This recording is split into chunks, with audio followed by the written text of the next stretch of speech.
A 3. A 2. A 1. A 1. Welcome to Basement Faults and Catapults. I'm your host, Trevor. And I'm your other host, Aaron. And we're here to talk about games. Lots of games, Which game are we talking about today, Trevor? Well, we're still coming off the recoil of the Steam sale for the summer.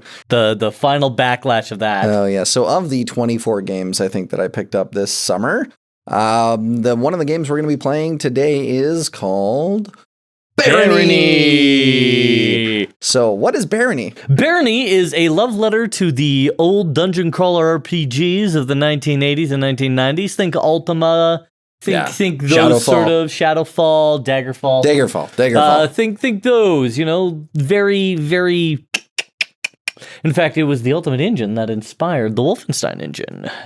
Because if legends are to believe, Carmack saw it and said he could write a better engine with gradient textures in less than a day. And if that son of a gun didn't do it.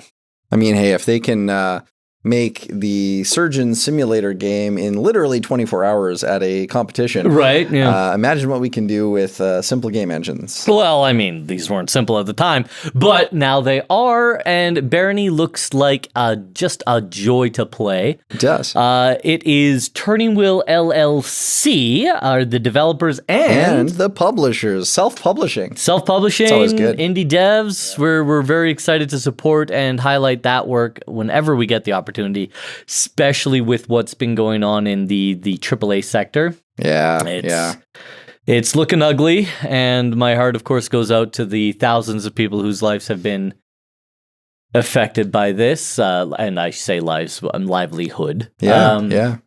And not only that, but the number of people who have contributed to developing an intellectual property and making something extremely beautiful and amazing, only to have it locked behind the doors of big corporate. Yeah, they're the control of the IP. Oh, so sad, man. Yeah, so I mean, sad. look at Bethesda. Not even Bethesda's immune. They lost 1,600 people or something. Yeah, it's incredible. I mean, if any really successful small to medium sized independent studios should learn from this, is don't sell it to private equity. Just don't do it. Find someone to pass your legacy onto. Don't sell it to big private equity because they don't care.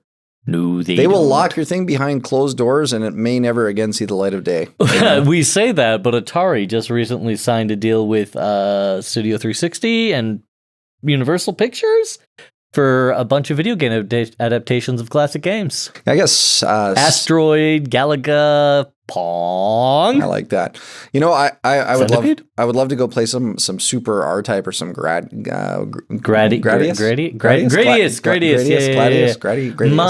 My poison was Raptor, Call of Shadows, which is like a really great, the airplane and you're shooting and the bullet. They call them like Red Baron. A lot like Red Baron. Yeah. It's actually closer to B12. Okay. If you remember B12. Yeah. Oh, yeah. Okay, anyway, moving along. We're talking about Barony. So, what's Barony about, Trevor? So, you are essentially going to be challenged in doing a dungeon crawl, and the big bad is the Baron Lich Herx. Herc is the Lich Baron. And so this evil Lich, as you know, a Lich is like in controlling the dead, kind of, evil as of dead. Okay, we're gonna get an explainer. Actually, Liches don't inherently control the undead. Liches are themselves a greater undead. They are actually very powerful sorcerers who, through their magic, have turned themselves into undead monsters with a will of their own, which is rare in the undead. Only the greater undead truly have a will of their own. And while the undead do have strong necromantic powers, their necromantic abilities are not their identifying trait. It's actually their mastery over the dead. You've heard it here, folks. That's a Lich. So, the Lich is essentially in most... Come at me, D&D nerds. I know, right? So, in most video games, the Lich is usually one of, like, the more powerful final boss. Yep, absolutely. The Lich King, as it were. The Lich King, though... God, I don't want to talk about World of Warcraft right now. Don't do it. Don't do it. World of Warcraft is a hole we could go down and never recover I'm not from. going back. Yeah, don't go back. I've been clean for a year. So, anyway, the idea is the game is going to have, I believe, 4 classes, traditional RPG classes, like a rogue and a warrior. And a I mage. believe in the base game, which is what we'll be doing today. Yes, vanilla base game for us today. Yes. Yeah, I believe that no is DLC. correct. And then I believe there's also a few different fantasy races you can play as. I'm not sure if that's... I know for a fact there were a few introduced in the DLCs. Yeah. But whether we'll have access to more than just human, we'll find out when we get there. Yeah, so you end up doing kind of a dungeon crawl style. The game is very like Doom-esque or Minecraft-esque kind of stylized around Doom. Yeah, it gave me a very like Wolfenstein vibe. Yeah. Except it had ceilings. And the thing that really kind of captured my attention on this game, one, is that the game was released in June 2015. 2015? And the devs have been very active in continuing to work on the game, release new content, release DLCs, do bug fixes and patches. And I believe it's just a team of 6. Yeah, so with a small team, they've continually worked on the game. And I have a lot of respect for devs like that, like with Stardew Valley, where the dev, as they're making money and they're finding success, they're not just selling their IP, they're continuing to feed the fandom, which is phenomenal. And that alone means that we should give them some support. We should definitely check it out. Give them some love. We're going to check them out today. Yes. Neither Trevor nor I have played this. So we'll be going into it blind. Yeah. I mean, beyond our surface level research, so we don't really know much going in. I know that there's a hunger mechanic, so that'll be interesting. Yeah, it should be interesting. But past that, yeah, I'm very excited to do this. Yeah, there was a game back in 1994, between 92 and 94 that I played for a summer, over a summer, on my cousin's computer, which was a dungeon crawling game. And you had to you'd pick up like a little bag and then you could carry a little more and you'd have to, kill a spider. And it was really bad graphics and it was really hard. Like you were going to die at every corner. Oh yeah. The old computer games did not have difficulty scaling. No. So I love that style of game. I know it's a 2015 game. You've been eaten by a grue. Yeah, you've been eaten. So I'm really interested in getting into this game and seeing, even though the graphics are going to be let's face it, really, really bad, that the game mechanics are going to be really, really good. Yeah, and even the graphics aren't that bad. They're chunky. Yeah. But they're not bad in the way that we would think AI slop is bad or that reuse Unity assets are bad. They fit the visual flair and it looks like with what they were doing with it looks like they managed to cram a lot in. So I'm excited. Yeah, so without further ado, let's go play some Barony. And we're back. All right, we're back. Okay, now we're back. We're back for sure. We're back for surezies. So that was fun. We played some Barony. Yes, we did. Hold on. Let me try that line again. Well, that was fun. I hated that. I hated everything you did there. That was the worst. I know. Hold on. Let me do one. No. Let me have one more take. Oh, I feel so bad for you. No.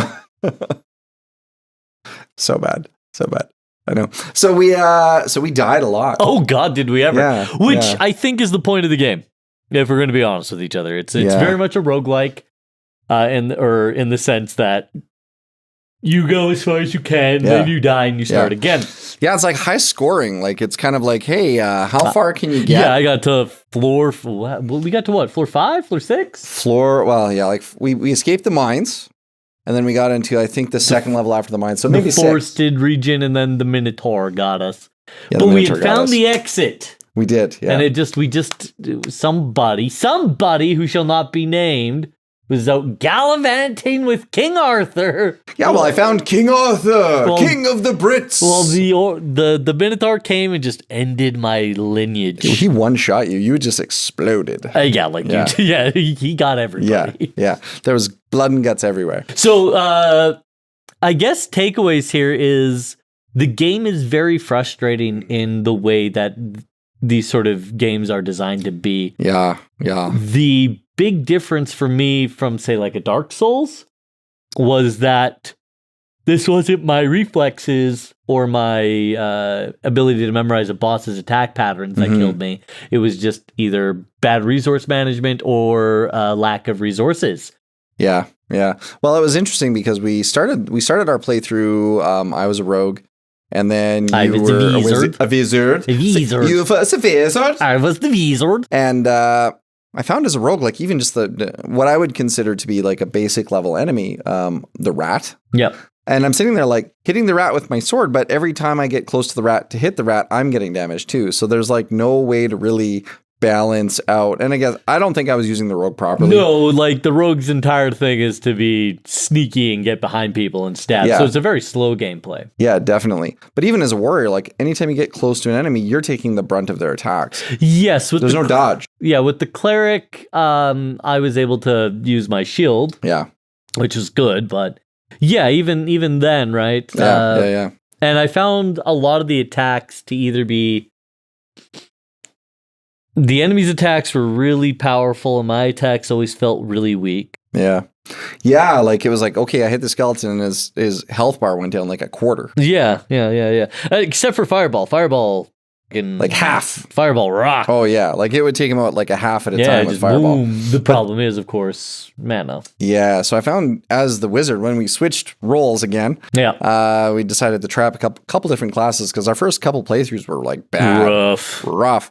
But you can watch the video to find out how bad they were. Now, full disclosure. There is a tutorial. That we skip. And we skip the tutorial. We skip. Because we think we're too good for tutorials. Well, that and we were, we are not. We got a time crunch and we got to get the video up. Yeah. We only have an hour to play.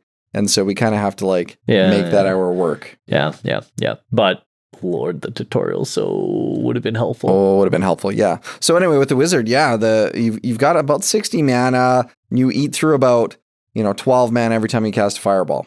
So it goes fast. 4 and a bit of shooting the fireball. Yeah, and you start out with like 2 bubbly potions that will restore fully your mana, but you go through mana pretty quick. Like I could burn through mana with like 3 or 4 enemies. Yeah, and the cast times were really long. Yeah, and the mana regeneration is very, very slow. Health regeneration is very, very slow. It's definitely one of those games where you have to really, you can't take too much time because then you starve to death.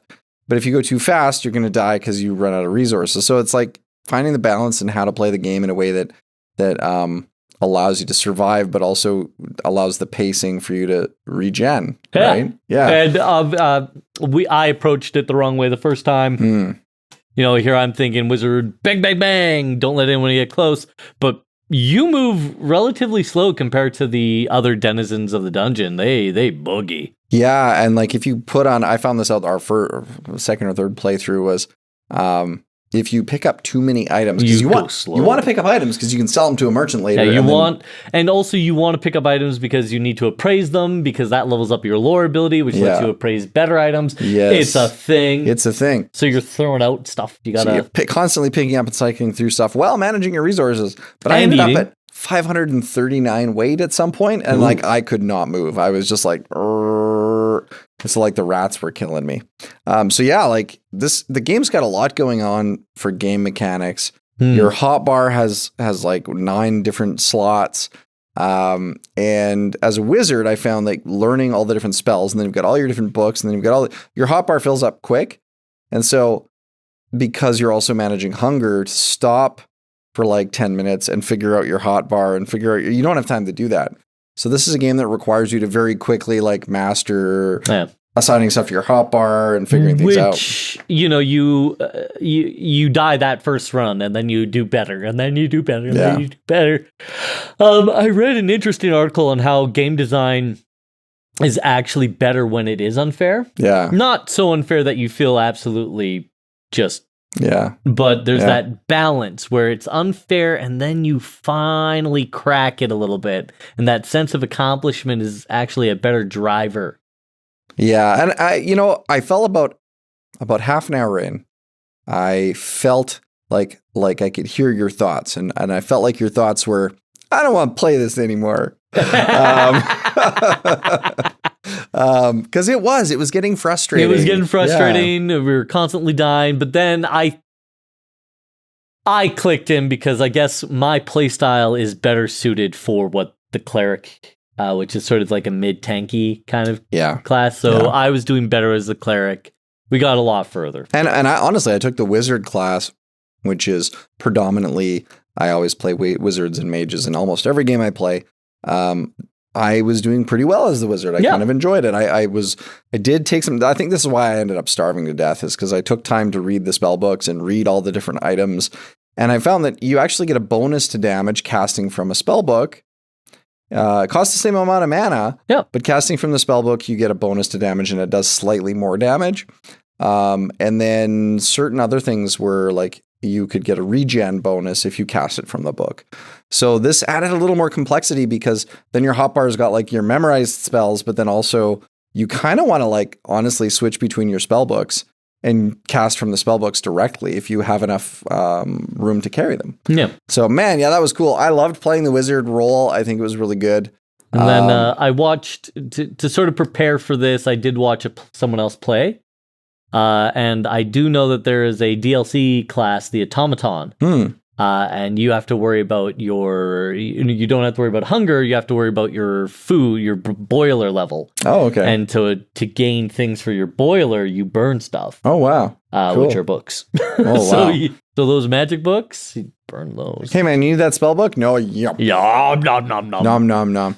Yeah, so honestly, Barony was exactly what I expected it to be. Yep. I did not expect that there was like, oh, you died. That's the end of your playthrough. Go back to the beginning. I sort of knew it was like that unforgiving. I was a little shocked in the team mode that there weren't resurrection options available. And maybe there are. Maybe there's like scrolls of resurrection. There's probably a resurrection spell book at some point. Yeah, that we just didn't find. But to me, if you're playing a multiplayer game, you're doing it to play with somebody. Yeah. And the minute you sort of take that away, it sort of diminishes it. It was cool that your ghost could still fly around the map and scout it out. Yeah. So that's helpful. But that's what it became. As soon as you become a ghost now, it was the ghost player rushed to find the exit so that you can go to the exit so you can respawn. Exactly. But you miss out on so many resources in the map. You can't explore, you miss out on resources. And I think then I would love to play through that again without hunger, just because when I'm doing dungeon exploration, I like to explore. I like to take my time. The hunger element is like, oh, we're not really finding any other drops or it puts you on a clock. We got to rush to the exit now, and there's like half a map to explore. Yeah, it puts you on a clock. I appreciate that. Yeah. I think it's just one more thing to manage. It's another clock that you have to be aware of. I like it. I think it adds a layer of complexity to the game, because otherwise, you could take your time, go through the entire map, find everything. Yeah, I think that once we reached that last playthrough before we got ganked by the Minotaur, that I think that I was starting to really enjoy the game at that point. Yeah, where I was like, you want to play for another hour? I could have played for another hour. But I think, we got killed by the Minotaur. That was the furthest we'd made it. I think the nice thing about this game is that every time we played, we made it a little bit farther. Yeah, I agree. So we were progressing, we were learning.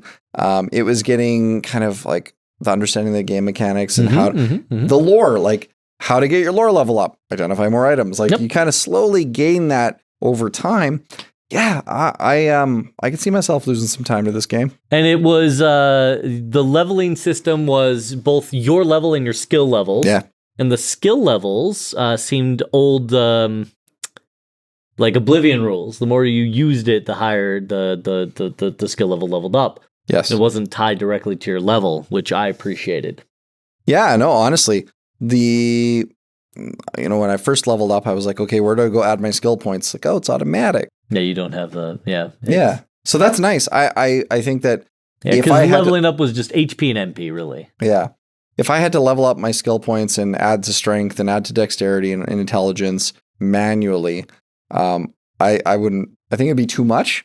So I think that it really balances that resource usage well. And I agree with you, that sense of urgency that the game, like I'm more of a casual gamer. I like to Skyrim where you can just stop, do like literally nothing for an hour and then get back to it.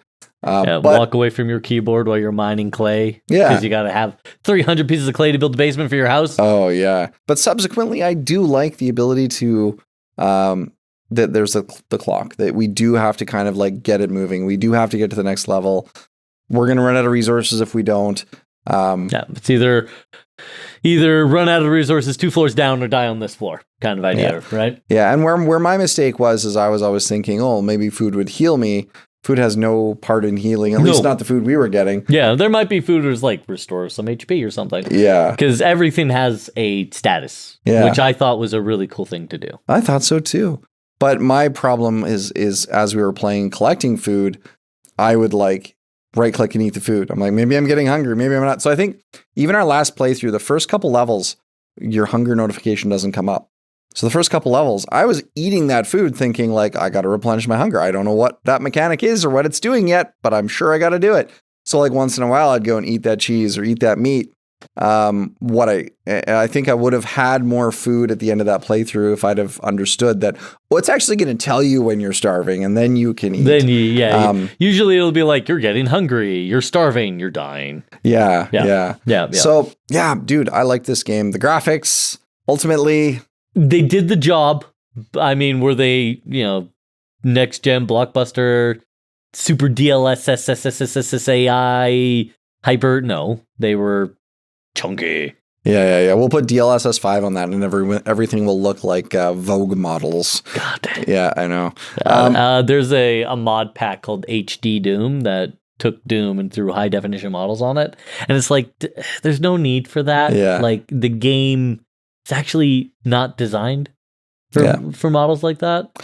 Yeah. And I think this game would suffer if you were to put models like that in it. So, like, understanding the stylized effort that they went to make the game specifically look this way. Yep. Yeah. Because we are now in the era of video game design where you can make the game look like almost anything. Yeah. So when you choose to make it that style, that is a choice. So ultimately, it would have been just as easy for them to make Unity assets. I agree. Right? So if you got to rate it out of 10 on graphics, what would you do? I would give it a 7. Oh, okay. And that is because it did everything it needed to do. It did it very well, and it did it in a consistent graphical style. Were the graphics next gen? No, but they weren't. Nothing ever felt poorly done. Everything felt like it was done with a very specific goal. Yeah. And they nailed it. Yeah, so I won't be as fair as a 7 out of 10, because for me, a 7 out of 10 game graphics-wise would be like modern graphics. You get distracted by the shiny. I do get distracted by the shiny. So, when we talk about like passing a test, 50% is usually like you passed. You passed. But I agree. I can't give it a 7. I'm gonna give it a 6.5. 65%. 65. Yeah, because I do believe that because it was the style they were going for. My challenge was there were items dropped on the ground that would land on top of each other. And you got to cycle through the items, which is a little bit annoying. But I was looking at them going, what is this? That looks like a sword. And it's like, it's a fish. So I'm like, if I can't tell the difference between a sword and a fish, maybe it's a swordfish. I don't know. That might be more on you. No, it's just because it's just this lumpy thing. That's more on you. The only objects I could really tell what they were the shields. The shields with that graphics, you could tell that's a shield. I mean, yeah, fair enough. Yeah. I was pretty chill. The only time I had difficulty was like gloves and amulets. Yeah, kind of where I was like, oh, which one is that? Yeah, if it was purple, I was like, is it a fish or a cloak? But so like 6.5, it's good enough. Honestly, the graphics don't distract from the game mechanics. Yeah, it's still fun. That's right. Yeah, 100%. So what do you think about the bare minimum sound design? Well, I mean, keep in mind, we didn't have music. No, we didn't have music, yeah. But, the sounds of combat when other denizens of the dungeon were fighting, you hear it in the distance. You're kind of like, oh, there's something going on. You hear the rat squeaking. You hear the trolls grunting. You get that sound when an arrow fires that's just like... Yeah, right? And it was really well done in the sense that you felt like this dungeon there's stuff in this dungeon. Yeah. Right? So I was really quite impressed with the sound design. Yeah. It did the job it needed to do. And it conveyed information very well. Yeah. And, we've talked before about how sound is really important for conveying information and also for like how things should feel. Yeah, Like if you have a pistol in the game and it goes boop, pew, you're gonna think, oh, that's weak as all get out. Yeah. Doesn't matter how much damage it actually does. Yeah. That pew tells you it's a piece of pew. Whereas, boom, you're like, that's a hand cannon. Yeah, I liked that the sound was very minimalist. Yeah. It's a minimalist designed game, so minimalist sound makes sense. Like the spell casting kind of made sense. Yeah, the sounds were really 80s, early 90s, 8-bit sound design kind of thing. Yeah. And that's good. That nostalgia vibe. It didn't have that audio crunch that the early. Yeah, I wasn't shooting for like Dolby surround sound or anything. But yeah, no, I think it captured that nostalgia of the older era video games. Yeah. But the sound was. Could you have done like Michael Bay explosion sounds? Sure, you could have. Yeah, but it wouldn't have fit the aesthetic. It wouldn't have fit the aesthetic. So, it wouldn't have been. It would have been too big for the game if that makes sense. Yeah. So 7 out of 10 for me on sound. 7 out of 10. I'm gonna go ahead and give it a 7 out of 10 as well. Okay. I feel like they could have done, and maybe this is just me harping, but I think I could have gotten more noises out of the player, like when you drink things, when you just in general, more player noise. The thing that always gets me is when I'm getting attacked and I can't tell that I'm getting attacked. Yeah, you don't make any noise because there's no noise. Like the character's not going ugh, right? Yeah. I felt the weapon, every weapon sounded the same. Like a mace hitting was the same as an arrow hitting, was the same as a sword hitting. Yeah. And that again, I understand where they had to allocate their resources. And I get it. I just would have preferred like thuds and slices.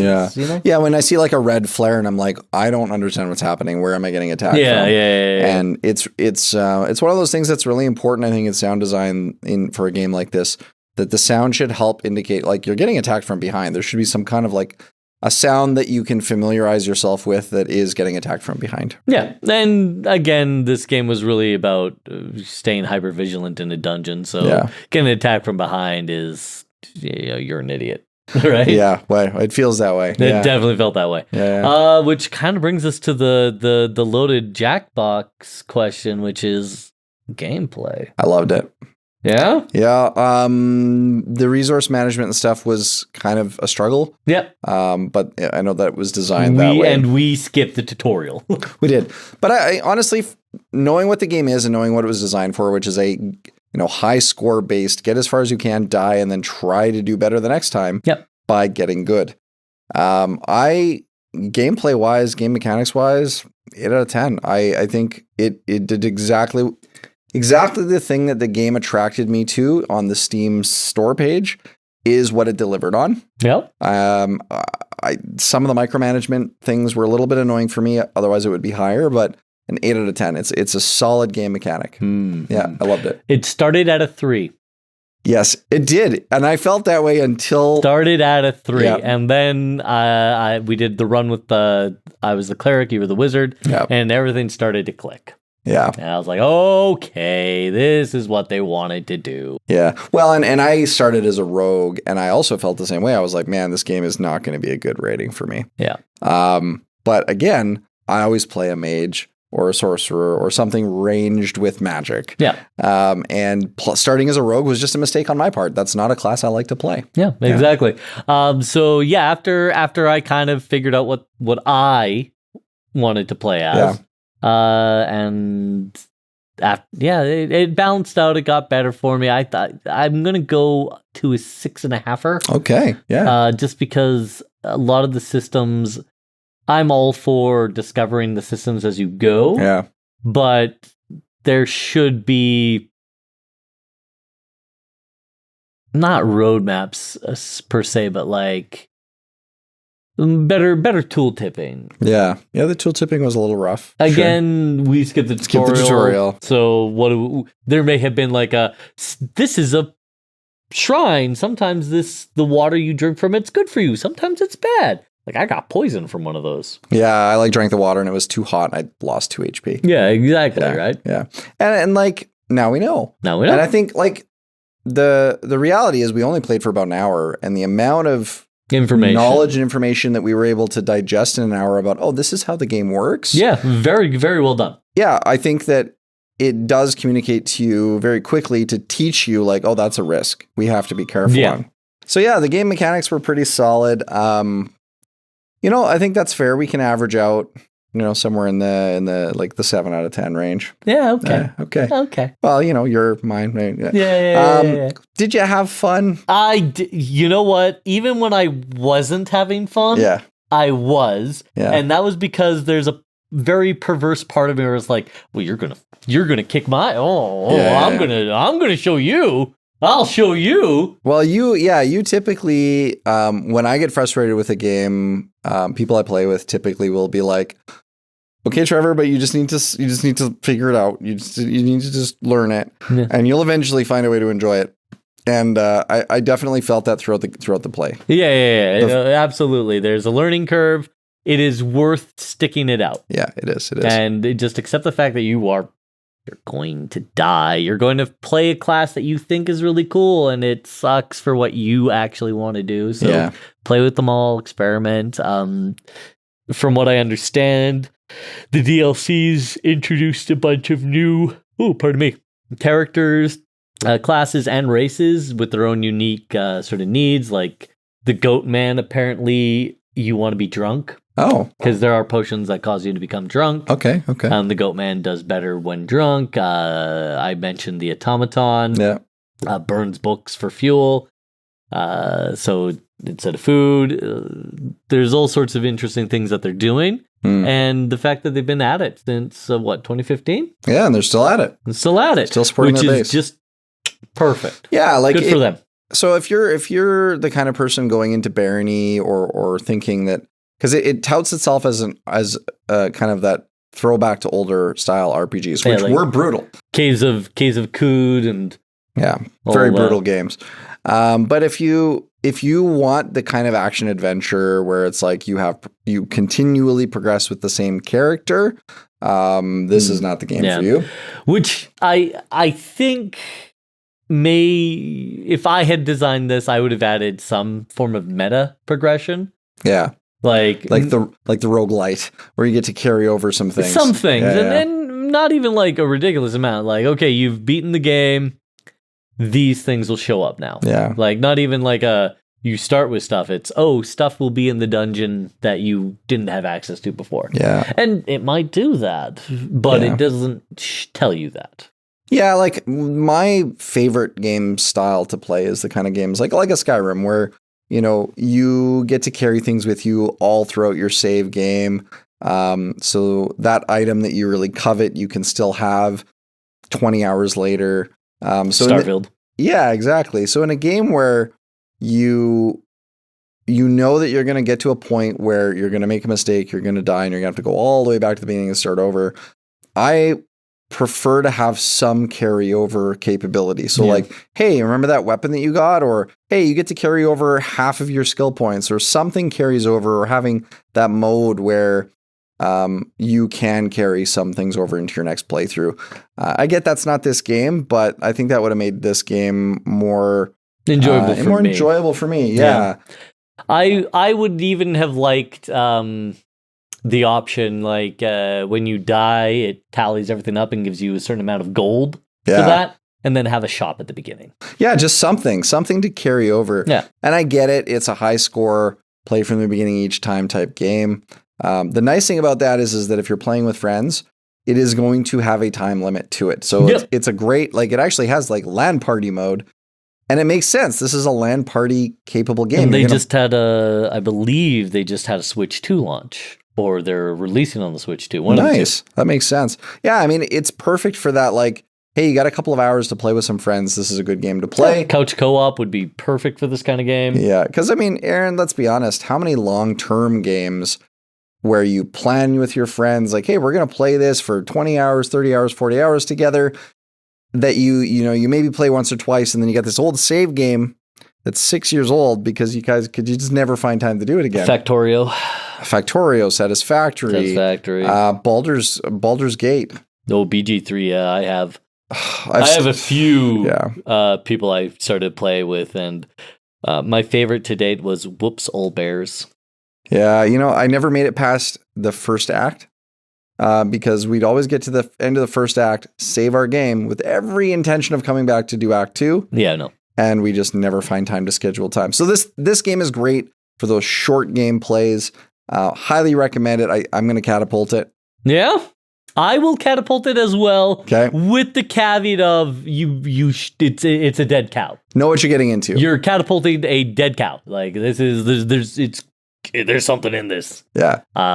So just be aware of that. Go in eyes open. It's not roguelite. It is roguelike. Yeah. Know that you're going to start and die. And you're going to die. And then you're going to have to start over. And nothing gets carried over. Nothing gets carried over. They're seeded worlds. So everything is randomly generated. Yeah. And so I did see an option that to enter seeds. Yeah. So you can enter the same seed over and over again if you want to. You wanted to. Yeah. To give yourself that advantage. But it is very much a playthrough for a short limited time till you die. Start from zero again. And so if that's a good game for you, it's a catapult. If you don't like games like that, then for you, this would be a fault. Yeah, avoid it. But I did enjoy it. I enjoyed it immensely. I think having someone to play with made it better. Yes, multiplayer makes this game everything. I don't think I would want to play this much single player. Yeah, I will, because it is kind of that dungeon crawler style. I think I'd want to do it just to see how far I could get, and then it'd be good. Yeah. All right, well, let's see how far we can get. Ba-bow. All right. Check us out. We've been putting a lot of shorts that we're very proud of, so please watch those as always. And know that on the Subnautica 2 episode, I did wear shorts, and I will not do that again. My legs do not look good on video. No. Yeah, and of course, check out our gameplay video.